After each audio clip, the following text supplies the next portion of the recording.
Hello, my fabulous scrappy friends. It is Jess here from the Scrappy Sisters, and thank you for joining me for a Kitaholic Kits design team layout. Now for this layout, I took the beautiful paper from Bungalow Lane, Paige Evans, and I cut it out to make sort of hexagon shapes.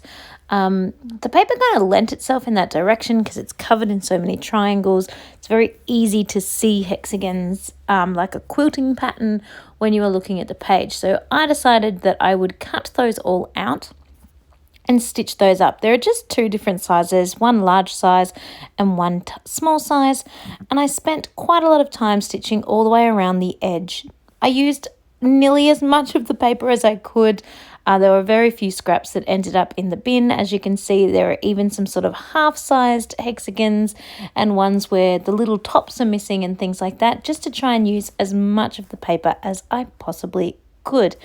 If you are going to try something like this yourself, take note of the reason why there's that little mini one up the top there is because I didn't actually realize when I cut the first one out that where the paper finishes, it doesn't finish an entire triangle, if that makes sense.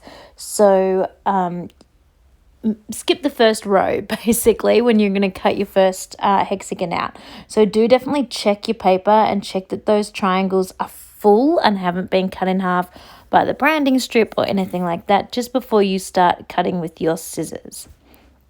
Now, I am doing some photos from 2013 at the moment. They are my Hens night. If you have been watching my channel, you'll know that I've already popped up a couple of other photos from my Hens night. I'm going a little bit Hens night crazy.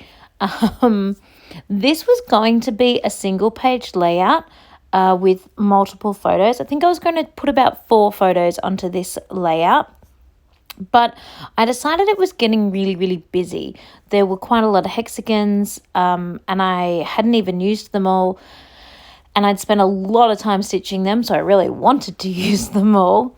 And I still had some photos left over that I hadn't quite finished using. So I decided I would, for the very first time, try a double page layout. Now, I've never made a double page layout exactly at the same time, specifically to be a double page layout before.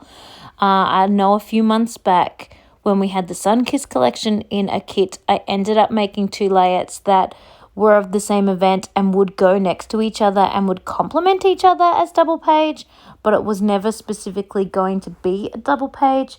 This one, right from the get-go, I am planning it out to be a double page layout. And you will see when they are together or when I make the second page in just a moment that it's practically identical. So both pages are going to have 3 photos. Both pages have got the same number of hexagons almost.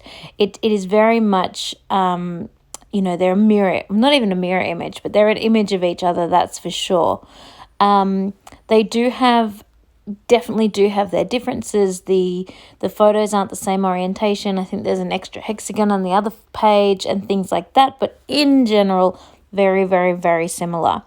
But what I've also worked out, the other reason I allowed, in inverted commas, myself to do a double page layout and spread these photos across 2 pages was because when I counted the number of photos I have or the number of pages I have for 2013, I ended up with an uneven number.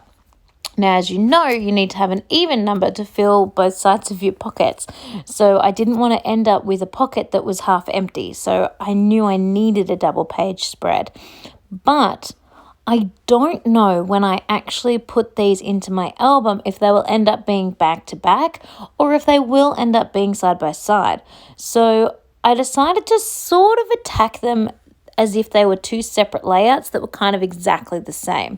So that's also why they both have their own title, that if you just saw just one page, it would make sense by itself. So the original page that you saw me make before said Hens Night, and this one's going to say Friends Night. And it is the picture of all of my friends in my family. So I think that kind of works well. I also added that little flower above the word friends. to make a visual triangle, and I have one on the other page at the Hens night as well. So there are 3 little floral clusters on each page, so it's still having this visual triangle.